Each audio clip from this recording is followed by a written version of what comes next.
मेरा नाम wing commander अभिनंदन है। मैं भारतीय वायुसेना में एक लड़ाकू विमान चालक हूँ।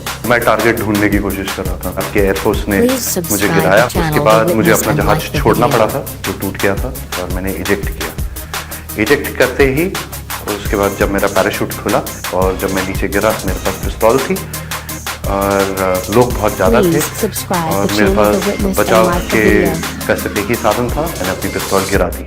तो मैंने भागने की कोशिश की। मेरे पीछे लोग आए थे, उनका जोश काफ़ी ऊंचा था। उसी समय पाकिस्तानी आर्मी के दो जवान आए एंड उन्होंने मुझे बचाया वहाँ से। पाकिस्तानी आर्मी के कप्तान थे, वो आए, उन्होंने मुझे इन लोगों से बचाया, मुझे और कुछ होने नहीं दिया।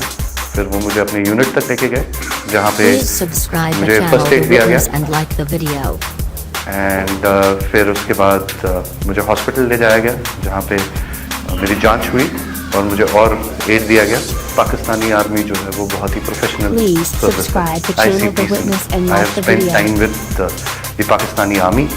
I am very impressed. Indian media बात हमेशा बड़ा चढ़ा के कहती है, जो छोटी सी चीज़ होती है उसका बहुत ही उसको इतना आग लगा के, इतनी मिर्च लगा के बोलते हैं, वो उसमें लोग बहकावे में आ जाते हैं। Please subscribe the channel The Witness and like the video.